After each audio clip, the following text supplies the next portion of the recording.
Wilsu pahami tentang Al-Quran? Jelaskan dulu tentang Al-Quran Ya yang Wilsu saat pahami. ya ini sudah mau aku bilang Umi. Nah di situ Nggak kan juga kedengeran kan di suaranya Al-Quran juga kan Capres. pas Isra. Udah siap dijawab belum? Bentar Umi, ini bentang Capres ini yang Oke, oke. Umi bertanya. Siap. Umi bertanya kan, mau jawabnya aku kan, aku bilang manusia itu pribadi kita diri sendiri itu punya jiwa dan roh. Nah, kenapa kita bilang bisa Tuhan berfirman di dalam diri kita itu karena di dalam diri kita itu ada roh. Rohnya sama Bukan kayak itu pertanyaannya, bukan itu. Coba dengar dulu ini ngomong ya. Sabar ya Wilsu, ini bacakan ayatnya dulu. Ini di dalam kitab Kejadian 8:21. Pada waktu itu Tuhan berfirman di dalam hati. Masalahnya Uni mau tanyain adalah yang nyatet itu tahu dari mana kalau Tuhan itu berfirman dalam hati? Emang dia gimana cara dengernya gitu loh. Oh, yang Kejadian itu yang itu. Kalau dari pemahaman aku sih, kalau untuk penulisan itu ya mungkin orang yang mungkin dikasih petunjuk kan sama-sama kayak Mungkin misalnya nggak usah pakai mungkin lah, berarti nggak apa-apa. Takutnya gini, nanti kalau itu pakai mungkin teman-teman Kristen yang lain ini udah selesaikan dulu urusannya sama Bang Capres tuh, nanti mimpi-mimpi lagi. Aku mau ngambil cas handphone dulu, HP ku udah tinggal 7 loh, bentar ya. Tentang kejadian ya Wilsu. Ya. Yang tadi kamu jawabanmu gimana? Jawabanmu itu adalah urusan Tuhan yang tidak bisa ditembus gitu ya. Maksudnya tidak bisa dilogika oleh manusia. Nah, gini. Ya. Tuhan itu Maha Pencipta tapi juga Maha Logis, betul gak? Maha logis. Logis. Betul gak? Kalau aku sih maha logis sih mungkin 50-50 Bang, karena gitu. Kalau misalkan pakai logika itu ada batasnya Bang. Betul enggak? Oke. Ya kan kalau misalkan bilang logis. Oke, sekarang karena aku tanya. Asensi Bang Presiden ini, ketuhanan itu seperti apa sih kalau buat menurut Bang Presiden? Anda tanya dalam hal apa dulu? Ketuhanan gimana maksud Anda? Nah, kan masalah penciptaan kan. Kan Bang Presiden kan mempermasalahkan kenapa penciptaan itu hari pertama sama hari keempat itu bertolak belakang. Ya. Nah, ini yang jadi pertanyaan aku sama Bang Presiden. Asensi ketuhanan Bang Presiden itu seperti apa sih? Oh, itu menurutku ya. Ini kalau masalah penciptaan itu sudah pasti Wilsu. Dalam Tuhan menciptakan itu pasti urutannya logis. Tuhan dalam menciptakan sesuatu itu pasti logis. Saya kasih pemikiran kayak gini. Kita sudah hidup dan dunia juga sudah hidup, sudah ada, ya kan? Ketika kita hidup ini ya, kita sebagai manusia, kita punya sistem pencernaan, kita punya sistem peredaran darah, ya kan? Semuanya ini bisa dilogika oleh otak manusia. Benar gak? Ya. Bayangkan ketika manusia itu hanya daging tanpa organ. Bayangkan manusia itu pemikir tanpa otak. Ya. Manusia akan menemukan ketidaklogisan di sana. Ya. Bagaimana mungkin kita hanya seonggok daging tapi bisa hidup, ya kan? Maka dari itulah Tuhan menciptakan kita itu dengan segala sistem ini yang rumit, namun masuk kepada logika. Paham? Jadi Tuhan itu ketika melaksanakan penciptaan itu pasti logik. Pasti logik. Nah, yang kemarin saya tanyakan adalah kenapa kok di hari pertama itu sudah ada siang dan malam, tapi penciptaan matahari itu baru di hari ketiga. Kita pasti kalau dari ilmu pengetahuan, kalau dari pemahamannya Kiki Bang Presidensi itu mungkin sudah, menurut aku itu sudah pas sih. Sudah pas. Cuman ya itu mungkin Bang Presiden mungkin ya sudah pas Bang yang siapa Mbak Kiki atau siapa itu dia Mas Kiki itu sudah pas. Karena, bukan Mbak Kiki. Mbak Kiki. Oke, gini. Makanya saya bilang Wilsu, di segala kesempatan saya selalu mengatakan Alkitab Anda itu lebih mudah diterima iman daripada diterima oleh akal. Ya enggak? Kenapa saya mengatakan seperti itu? Iya. Ilmu pengetahuan modern ya, ilmu pengetahuan modern kita ya kan sudah menyatakan bahwa itu sudah menjadi common knowledge. Matahari itu adalah sumber cahaya di solar system kita. Bener gak? Kalau matahari padam, kita nggak punya siang. Betul gak? Iya. Nah, di dalam kitab Anda itu penciptaan siang dan malam itu sudah ada. Siang dan malam itu sudah ada di hari pertama, sedangkan di hari ketiga baru tercipta matahari. Ya kan? Ini yang tidak bisa dilogik menggunakan ilmu pengetahuan modern. Jadi, itu sudah yang aku maksud. Itu sudah yang aku maksud esensi ketuhanan ya. Kita manusia itu cuma bisa berlogika. Dan berpemahaman dan berpengertian, tapi seperti kata Al-Quran bilang kan, saat penciptaan itu dilakukan tidak ada yang melihat, tidak ada yang tahu, karena kita itu manusia cuma sebatas. Yang apa ini apa? Bahas Al-Quran kamu?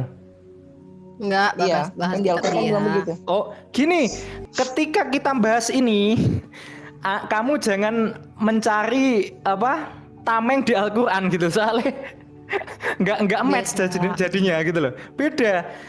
Kalau kamu tanya soal yang 6 hari atau 8 hari, itu saya juga bisa jawab. Ya. Kamu mengatakan tadi 8 hari. Enggak pernah tertulis 8 hari. 8 masa. Bukan 8, enggak ada tulisan 8 masa. Yang ada adalah 2, 2, 4. Betul enggak? Iya, 2. Jangan mempelintir 2, 2, 4. Lah, 2, 2, 4 Anda tambahkan sendiri toh? Iya, dia nambahin tuh. Hajar, iya Bang. Kan? 2, 2, 4 Anda tambah sendiri. Aku baca. Enggak. Aku baca. Baca. Cari itu Google di Google pakai HP. Monggo. Kalau ketemu 8 masa tak kirimin pulsa 100.000 sekarang. Ayo. Kirimin, Bang. Kok kirimin? Jangan, tak Bang. Kirimin. Kalau kamu nemu 8 masa, bulat 8 masa. Bukan langsung bilang 8 masa, Mang. Iya. Bang? 2. Elah. Betul enggak? Iya, 2. 2, 2. Oh iya, saya ketemu analoginya. Gini, enggak, saya bisa jelasin Uni. Saya bisa jelasin. Analoginya gini. Coba aku tanya sama Wilsu. Kalau aku tukang bangunan, ya. Kalau aku tukang bangunan, aku punya anak buah banyak. Aku punya anak buah banyak, ya kan. Aku pengen buat gedung yang tinggi dengan pagar yang melindungi. Paham, Wilsu? Ya. Sekarang aku tanya, kalau membuat pagar lamanya 2 hari, membuat pondasi lamanya 2 hari, dan membuat bangunannya sampai menjulang lamanya 4 hari, berapa lama aku bisa membangun?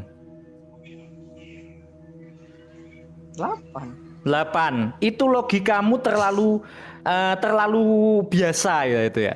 Gini, Mas Wilsu. Pagar dan pondasi itu bisa dibuat bersamaan. Pagar dan pondasi yang nggak bisa dibuat bersamaan itu adalah ketika kita membuat semuanya itu, ya kan? Pondasi baru diproses, nggak mungkin toh kan? Bangunannya dijulangkan kan tinggi kan? Nggak bisa. Jadi pondasinya dulu, baru bangunannya ke atas. Lah apa yang bisa dibuat bersamaan? Pondasi dan pagarnya. Itu mungkin analoginya Bang sama Bang Presiden mungkin ya masuk akal, tapi masalahnya ini tertulis, yang jadi masalahnya ini tertulis. Nah, sekarang coba bacakan ayatnya biar kamu bisa terbukti gamblang gitu loh. Aduh, gimana? Aku nggak bisa buka Google lagi, cuman satu HP. Ayatnya apa? Yusnihil. Apa? Fusilat.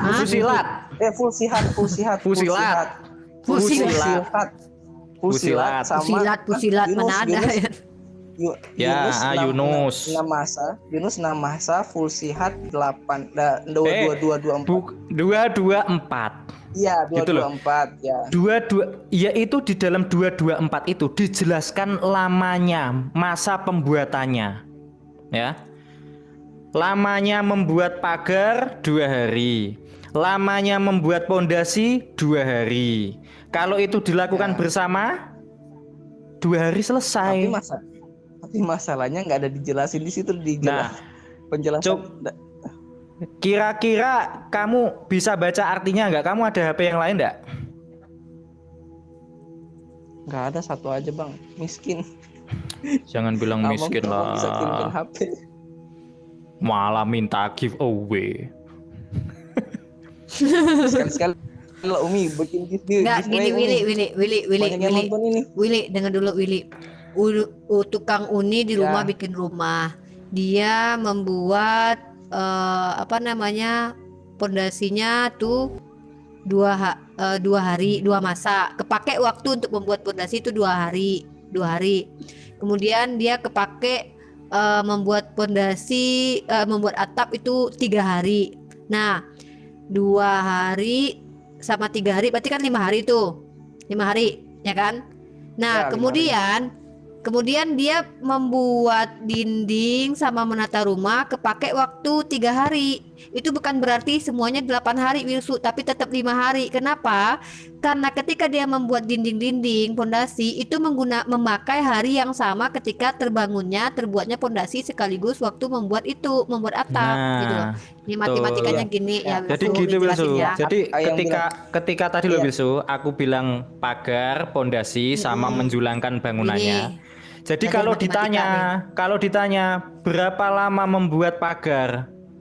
Ya 2 hari. Kalau membuat pondasi berapa hari? 2 hari. Kalau membuat bangunannya berapa hari? 4 hari. Berarti 8 hari? Enggak. Soalnya pagar sama pondasi itu dibuat bersamaan karena tidak saling bersinggungan. Gitu loh ya Wilsu.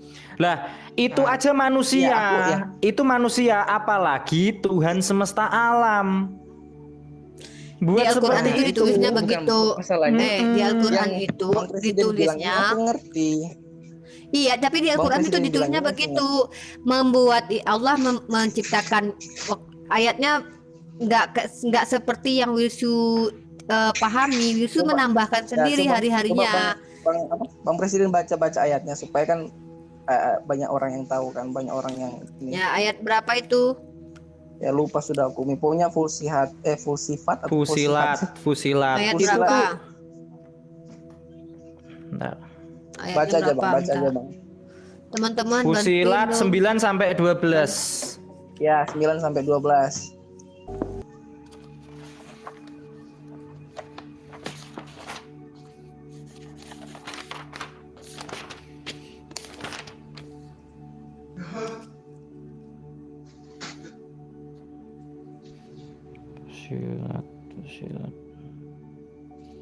Fusilat itu surat ke berapa ya?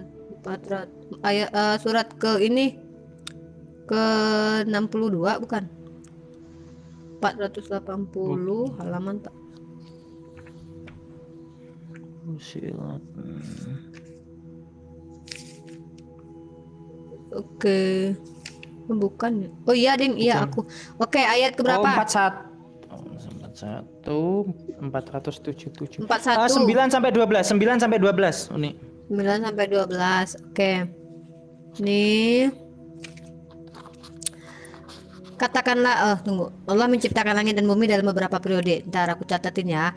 Katakanlah, pantaskah kamu ingkar kepada Tuhan yang menciptakan bumi dalam 2 masa? Bumi dalam 2 masa. 2 masa.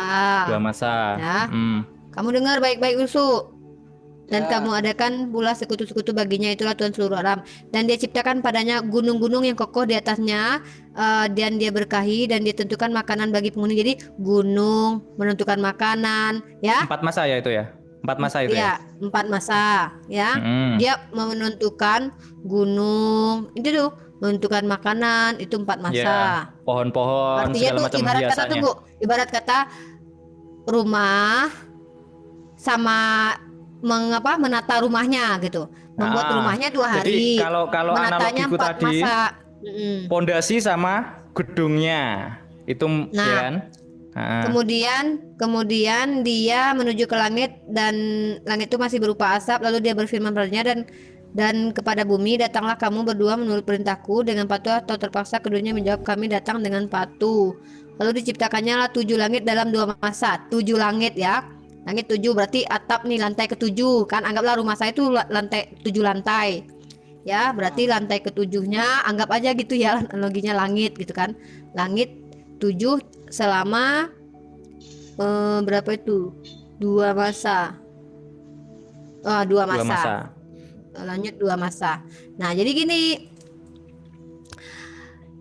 waktu yang dibutuhkan menciptakan bumi itu 2 masa. Waktu yang dibutuhkan menciptakan langit itu 2 masa. Ya, langit, bumi 2 masa. Langit dan bumi beda. Nah, Langit dan bumi beda nih. Bumi 2 masa, langit 2 masa. Nah, yang di tengah-tengah menata, membuat segala macam itu butuh waktu 4 masa, bukan tambah-tambah, tapi butuh waktu 4 masa. Periodenya 4 masa. Ketika menciptakan gunung dan memberi makan makanan, menentukan makanan di dalamnya, itu butuh waktu 4 masa. Dan di situ tidak ada Tuhan kami mengatakan dipisah tuh, ditambah 2 hari, ditambah 2 masa, ditambah 2 masa, ditambah 4 masa lagi, menjadilah 8 masa keseluruhannya. Nggak gitu, kamu yang salah interpretasi.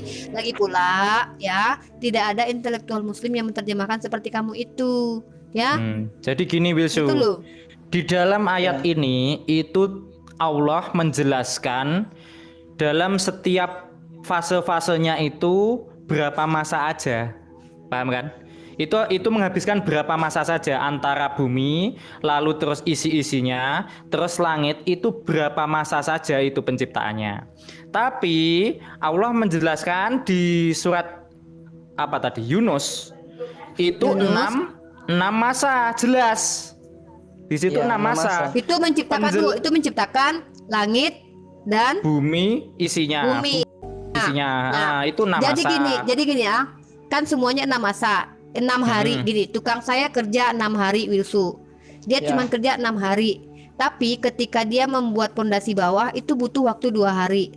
Ketika dia membuat atap itu butuh waktu 2 hari. Ketika dia mereparasi yang dinding itu butuh waktu 4 hari. Nggak ada di situ kontradiksinya. Tetap karena gini, ketika dia membuat bumi, membuat lantai itu dia juga menata sekaligus dinding, pintunya. Kemudian ada waktu yang sama dibuat yang sama terpakai di waktu yang sama gitu. Nggak ada penambahan. Kamu menambahkan 4 ditambah 2, kamu tambahkan sendiri seperti yang disampaikan calon presiden tadi gitu. Sementara nggak begitu kami umat Islam mentafsirkannya gitu loh. Jadi karena intinya itu gini. Intinya itu gini, di dalam surat Yunus itu dijelaskan mengenai lamanya penciptaan langit dan bumi. Nah, di surat Fusilat itu menjelaskan tentang proses periode-periodenya itu berapa lama aja gitu loh. Berapa lama waktu dibutuhkan gitu loh. Jadi itu sesuatu hal yang berbeda loh. Soalnya kenapa kok seperti itu? Allah itu juga maha logis yang saya jelaskan tadi. Kira-kira Allah bisa nggak sih menciptakan langit, bumi dan isinya hanya kun fayakun jadi? Bisa. Ya bisa. Kenapa? Ya betul bisa. Kenapa kok harus ada periodenya? Supaya itu runtut dan manusia itu tidak terjadi perselisihan, tidak ada logika yang bertabrakan dengan otaknya. Karena gini, Allah itu juga ingin menunjukkan eksistensinya melalui tanda-tanda ini tadi. Nah, seperti Big Bang. Saya tambahkan boleh nggak? Sedikit, bentar. Big Bang itu kan baru diketahui di era modern, ya kan? Kalau tidak salah, ilmuwan yang mengetahui ini Stephen Hawking kalau nggak salah. Nah, mereka taunya dari mana? Ketika digunakan teropong, itu ternyata galaksi itu dari tahun ke tahun itu meluas. Nah, seperti itu. Di dalam Al-Quran dijelaskan bahwa intinya gini, dulu awalnya ini adalah satu yang padu lalu diluaskan, ya kan? Ilmu pengetahuan mulai maju sehingga ilmuwan menemukan fakta ini, galaksi meluas. Ini adalah salah satu cara Allah untuk menunjukkan pada manusia, pakai otakmu, ini loh sudah ada di firmanku, seperti itu loh, paham enggak? Monggo Uni. Ya, tadi Wilsu sempat bilang, kita kan manusia, Uni, terbatas, sementara Tuhan tidak terbatas. Tentu dia bisa melakukan apapun di luar akal kita. Masalahnya Wilsu, ketika Tuhan menyampaikan wahyunya itu disampaikan kepada siapa? Tentu kepada manusia yang punya otak dan akal. Masa Tuhan mau menyampaikan wahyunya yang di luar kemampuan manusia, sementara dia yang menyampaikan itu kepada hamba-hambanya, yaitu rasul-rasulnya. Itu kenapa di dalam Al-Quran bagi kami ayat Muhammad, ayat yang jelas Allah katakan itu tidak ada membuat kami bingung gitu loh. Tidak ada kontradiksi, tidak ada kebingungan, tidak ada ambigu gitu loh. Kecuali memang ada ayat-ayat mutasyabihat yang memang sebenarnya ini adalah ayat yang digunakan oleh orang-orang yang memiliki penyakit di dalam hatinya untuk tersesat sendiri gitu loh. Makanya orang-orang seperti, mohon maaf nih teman-teman Wilsu, itu suka pakai ayat mutasyabihat terus tafsir sendiri gitu. Nah, jadi mengingatkan ini kepada kitabnya Wilsu sendiri ketika Yesus berkata, kepadamu telah diceritakan tentang kerajaan surga, tetapi kepada yang lain hanya perumpamaan saja. Nah, coba bayangkan, Yesus kalau memang untuk seluruh manusia, kenapa dia ketika di hadapan orang di luar Bani Israel dan banyak berkumpul, dia menggunakan perumpamaan. Sementara dia jelaskan perumpamaan itu kepada murid-muridnya saja. Kenapa dia tidak jelaskan juga kepada orang lain agar orang mengerti? Coba lihat korelasi ayatnya di dalam kitab Mazmur. Walaupun mereka melihat tapi nggak bisa melihat, walaupun mereka punya mata nggak bisa melihat, punya telinga tapi nggak bisa. Apa maksudnya itu? Jadi ada ayat-ayat di dalam yang sudah dibiasakan, memang sudah pernah terjadi bahwa ayat-ayat ini ayat mutasyabihat. Nah, kalau kami umat Islam, karena kami punya akal, yang jelas itu apa yang Allah terangkan itu jelas, dan ketika ada secara ilmiah tentang hal yang kami belum ketahui, ya silakan diselidiki tentang sains, silakan diselidiki gitu. Apakah sudah ada yang membantah sains dalam Al-Quran gitu? Kecuali belum terbukti. Apakah Al-Quran tidak pernah terbukti sama sekali? Sudah ada yang terbukti. Tinggal menunggu pembuktian selanjutnya. Oh iya. Ya, dan itu tugasnya lah kaula muda yang akan datang gitu. Iya, Wilsu, saya pengen cerita sedikit aja. 1400 tahun yang lalu Al-Quran kan turun, ya kan? Wilsu masih di sana? Nah, masih tengah aja, Bang. Pesawat itu baru ditemukan 1903, Wilsu. Ya. Belum, nah itu baru pesawat ya, kita belum bahas pesawat ulang-alik, ya kan? Tapi Al-Quran 1400 tahun yang lalu itu sudah menjelaskan kalau planet itu mempunyai garis edarnya, mempunyai orbit. Itu sudah dijelaskan 1400 tahun yang lalu. Ini kira-kira Nabi Muhammad dapat dari mana, Wilsu? Itu ada di Al-Quran tentang orbit planet itu ada. Di surat Yasin. Surat Yasin. Orbit planet itu ada. Kira-kira Nabi Muhammad kayak gimana? Silakan dengan kata falak. Kenapa naik pesawat ulang-alik? Dengan falak. Lah itu kalau kita mau pakai logika kita, ya. Kalau pakai logika kita, ini sudah pasti orang yang mendapatkan Al-Quran ini tidak mendapatkan sumbernya dari manusia, tidak. Tapi sumbernya pasti yang Maha Kuasa, Maha Pencipta. Nggak cuma itu, Wilsu. Embriologi, tahu embriologi? Yang membahas tentang perkembangan manusia, embrio, ya kan? Embriologi itu bisa diteliti menggunakan mikroskop. Tapi mikroskop itu 1400 tahun yang lalu itu belum ada. Nah, terus Nabi Muhammad taunya dari mana?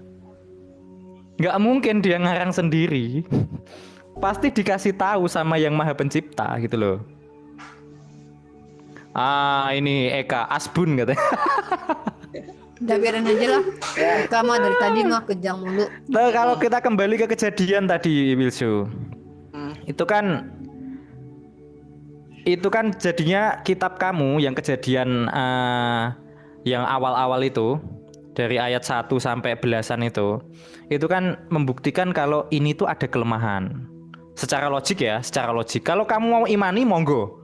Itu hak kamu untuk mengimani. Nah, tapi secara logik dan keilmuan modern, ya kan? Ini tidak bisa masuk logika. manusia dan Tuhan pastinya lebih luas pengetahuannya Tuhan daripada manusia. Lah, ketika Tuhan menciptakan berfirman seperti ini, kan jadinya secara logik kita meragukan, loh ini yang buat manusia atau Tuhan? Kok bisa seaneh ini gitu loh Wilsu. Kami itu mandangnya kayak gitu. Ya, kalau ini ya, yang buat kalau ini yang buat Tuhan, nggak mungkin ada kesan matahari baru diciptakan di hari ketiga kok siang dan malam hari Satu pertama lagi udah dong. ada gitu. Hadiah buat Wilsu malam ini karena udah bergabung di sini, Umi kasih hadiah boleh nggak? Boleh Umi, cuman ini aku tanggapin yang Bang siapa namanya? Oke, Bang monggo. Ya, tanggapannya gini Bang, itu kenapa tadi kutanya sama Abang esensi ketuhanan. Ya kan, Abang tadi bilang Tuhan itu nggak bisa kita jangkau, nggak bisa kita ini. Ya, Karena pun oke lah. Itu udah dijawab Wilsu dari tadi. Terserah. Sekarang pertanyaan selanjutnya, Kejadian 18:17. Tuhan berpikir Wilsu. Gimana itu maksud menurut Wilsu? Kok dia berpikir? Tuhan berpikir. Ayatnya gimana apa Umi bunyinya? Bang Reza punya Bible, buka dong Bang. Kejadian 18:17 Bang.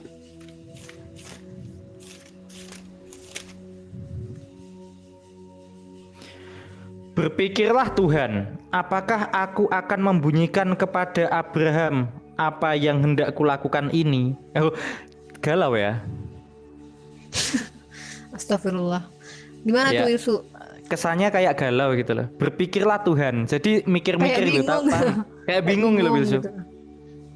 Kalau mau bilang apa yang tentang berpikir itu banyak hal, jangan berpatok di satu titik aja, jangan bilang Tuhan itu apa bingung. Definisi berpikir Wilsu? Berpikir, oke. Monggo Wilsu dijelaskan.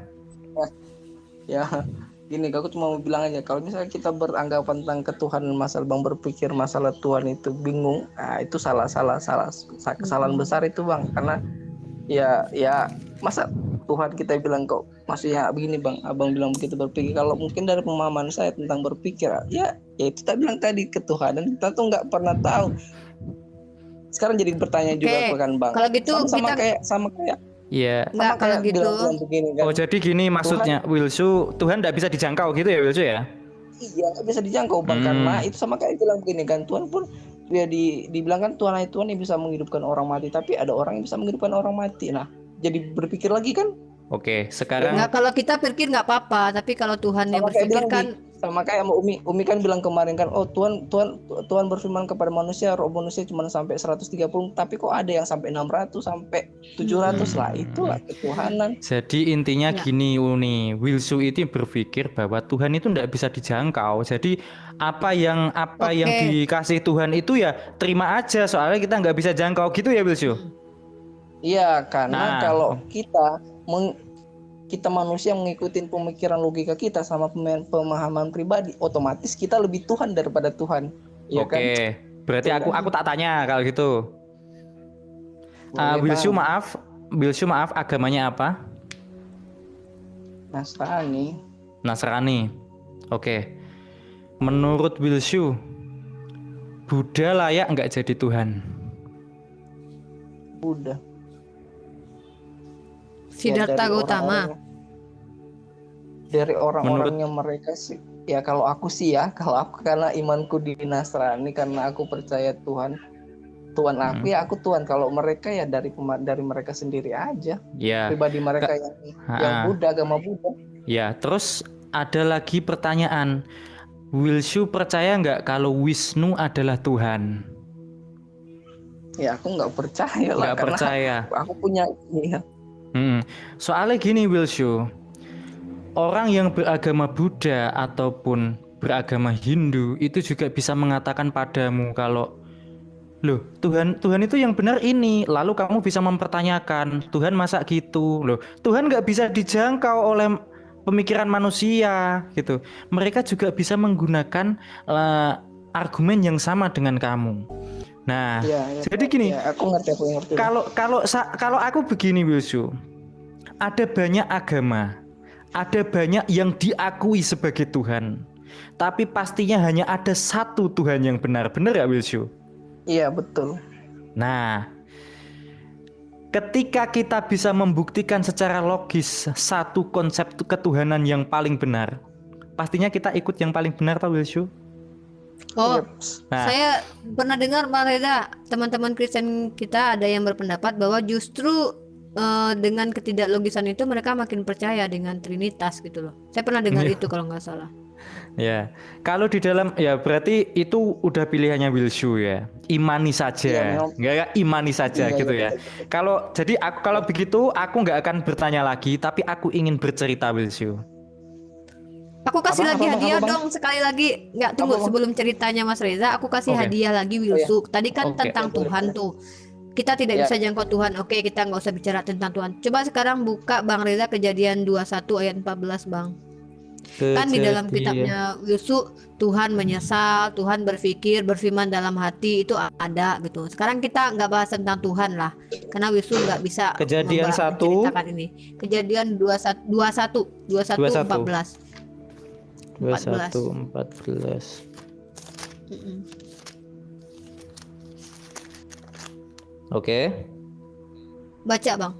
Keesokan harinya, pagi-pagi Abraham mengambil roti serta sekirbat air dan memberikannya kepada Hagar. Ia meletakkan itu beserta anaknya di atas bahu Hagar. Stop. Kemudian Stop. hmm, Dia meletakkan itu meletakkan apa? Meletakkan kirbat air. Itu hmm, kirbat ya. Dan anaknya di bahu Hagar. Coba bayangin kira-kira umur 16 tahun digendong Hagar. Abraham punya gimana itu kerjaan Abraham itu? Ismail umur 16 tahun diletakin di bahunya Hagar loh. besertanya. Oh iya. Kemudian Ismail itu kan disuruhnyalah perempuan diusir itu kan pergi. Oh umur 16 iya. tahun, 16 14 tahun. Alah, kok bisa tiba-tiba diletakin di bahu Hagar? Emang Ismail itu digendong Hagar gitu di bahu umur 16 tahun loh. Udah gue banget loh. Iya ya. Gimana itu Wilsu? Terus dicampakkan Umi, lagi ke di situ- semak-semak. Terus di situ Umi tertulis 16 tahun Kak Umi. Hah? Ada tertulis Kak Umi 16 tahun Umi. Coba ketika Hagar diusir oleh Abraham, itu Ismail udah umur berapa?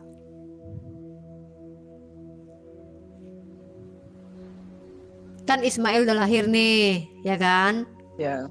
Ya kan? Ketika Ishak itu, ketika Ismail diusir dia umur berapa coba? Kalau dia masih bayi, Ishak udah lahir loh.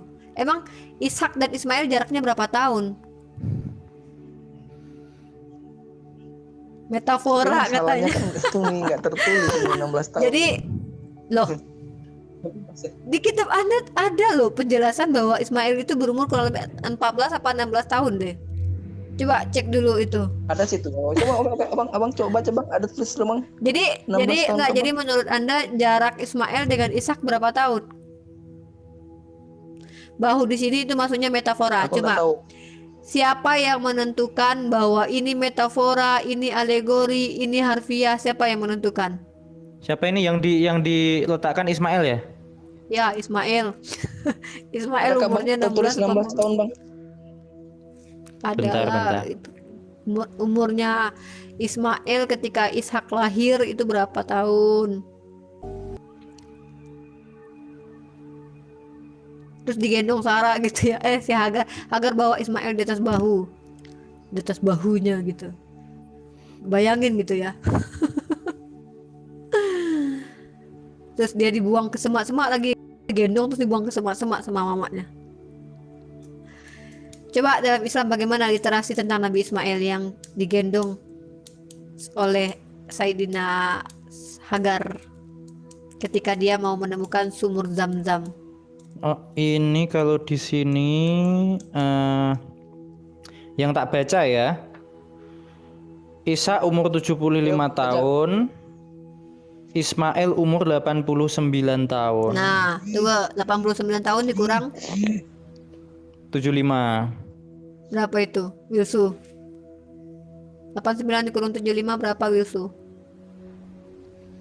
8975. 14 tahun.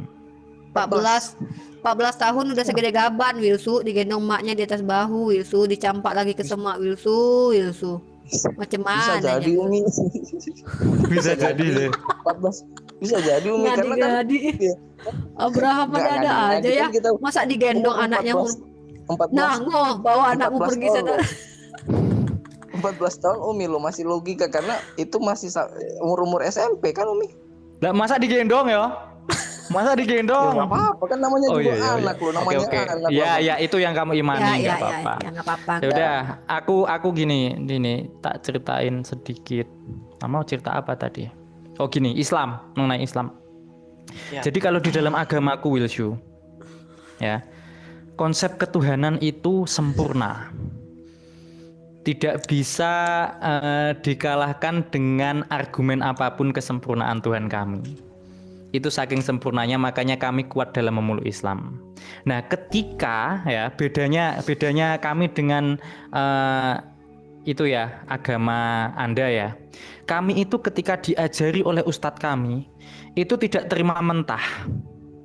Tidak asal imani tidak. Kami punya hak untuk mempertanyakan. Pak Ustadz, dasarnya apa ngomong kayak gitu? Walaupun memang kami tetap harus menghormati ustadznya atau kiainya, tapi kami tetap mempertanyakan. Contohnya Buya Syakur, ya. Buya Syakur itu ulama, tapi ketika memberikan pandangan-pandangan tertentu yang tidak sama dengan ulama-ulama lainnya, itu menjadi pertanyaan kami, gitu loh. Dan kami punya hak untuk, loh, kok kayak gitu, kok beda sama yang lain, sumber ilmunya dari mana? Nah kami itu seperti itu, enggak asal kami ngefans sama ulama tertentu lalu kami iyakan terus, enggak seperti itu. Karena di agama kami itu enggak cuma iman saja, tapi ilmu, gitu loh. Sekarang kalau seumpama ya, amit-amit ya Allah maafkan aku jika salah, kalau Allah datang padaku terus minta tolong, Zah, aku minta tolong kamu kasih tahu orang itu sih. Walaupun hanya seperti itu, aku akan langsung mempertanyakan kuasa Allah. Masa Tuhan minta tolong sama aku? Nah, langsung kupertanyakan, karena apa? Tuhanku itu sempurna, nggak mungkin minta tolong. Nggak mungkin minta kalau tolong. Kalau aku dijamah Tuhan, Mas Reza, kalau aku datang nih Tuhan menjamah aku tampar. Enak aja menjamah-jamah aku kan istri orang. Ya itulah, seperti itu ya. Kan nggak benar lah, kan nggak mungkin gitu loh kan. Kami masa itu beriman, tapi juga berilmu gitu loh, ibaratnya kayak gitu ya. Itu saja sih, aku cuma berbagi itu aja. Ya. Ya. Monggo Uni. Ya.